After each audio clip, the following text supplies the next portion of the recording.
इस दुनिया में हम सभी बहुत कुछ पा लेना चाहते हैं और उस पा लेने की दौड़ के बाद हमें जानने का प्रयास करते हैं कि वो भगवान कहाँ है, वो ईश्वर कहाँ है। लेकिन क्या उससे पहले हमने खुद को कभी खोजा है? खुद को जानने से ही हम ईश्वर को जानते हैं। खुद को जानने के बाद ही हम परमात्मा को जान पाते हैं। एक सन्यासी सारी दुनिया की यात्रा करके भारत वापस लौटा था। एक छोटी सी रियासत में वो मेहमान बनता है।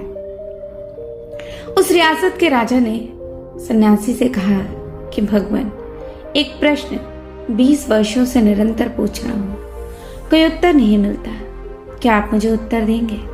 स्वामी ने कहा, निश्चित दूंगा।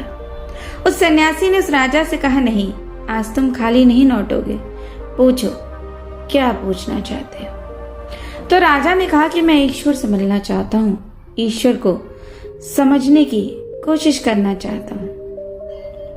मैं ईश्वर को समझने से भी ज्यादा मैं उससे सीधा मिलना चाहता हूँ। सुना है कि आप ईश्वर से सीधे मिल सकते हैं, क्या आप मुझे भी उससे मिला सकते हैं? तो उस सन्यासी ने कहा, अभी मिलना चाहते हैं कि थोड़ी देर ठहर कर मिलना चाहते हैं? राजा ने कहा, माफ करिए, शायद आप समझे नहीं, मैं परमपिता परमात्मा की बात कर रहा हूँ। आप ये तो नहीं समझे कि किसी ईश्वर नाम वाले आदमी की बात कर रहा हूँ। जो आप कहते हैं कि अभी मिलना है, थोड़ी देर रुक सकते हो? उस सन्यासी ने कहा, महानुभाव, भूलने की कोई गुंजाइश नहीं, मैं तो 24 घंटे परमात्मा से मिलाने का ही धंधा करता हूँ। अभी मिलना है कि थोड़ी देर रुक कर जाना है? सीधा जवाब दे।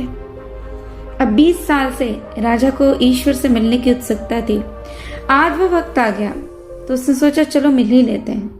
राजा ने हिम्मत की, उसने कहा, अच्छा, मैं अभी मिलना चाहता हूँ, आप मिला दीजिए। सन्यासी ने कहा, कृपा करो, इस छोटे से कागज पर अपना नाम पता लिख दो ताकि मैं भगवान के पास पहुंचा दूं कि आप कौन है। राजा ने लिखा अपना नाम, अपना महल, अपना परिचय, अपनी उपाधि, और वो पर्ची उस साधु को दे दी। अब वो साधु बोला कि महाशय, ये सब बातें मुझे झूठ और असत्य मालूम देती हैं जो आपने कागज पे लिखी हैं।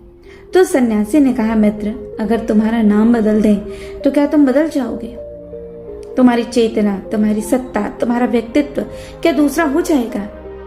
तो राजा ने कहा, नहीं, नाम के बदलने से मैं क्यों बदलूंगा? नाम नाम है, मैं ही हूं। तो सन्यासी ने कहा, एक बात तय हो गई कि नाम तुम्हारा परिचय नहीं है, क्योंकि तुम उसके बदलने से बदलते नहीं।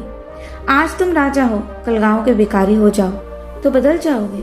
उस राजा ने कहा, नहीं, राज्य चला जाए, भिखारी हो जाऊं, लेकिन मैं नहीं बदल पाऊंगा। मैं तो जो हूं, मेरी आत्मा जो है, मैं वैसा ही रहूंगा।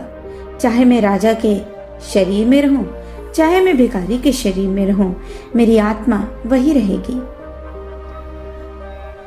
उसने बोला, न होगा मकान, न होगा राज्य, न होगी धन संपत्ति, लेकिन मैं तो वही रहूंगा जो मैं हूं। तो सन्यासी ने कहा, तय हो गया। दूसरी बात है कि राज तुम्हारा परिचय नहीं है, क्योंकि राज छिन जाए तो भी तुम बदलते नहीं। अब तुमसे मैंने पूछा कि तुम्हारी उम्र कितनी है?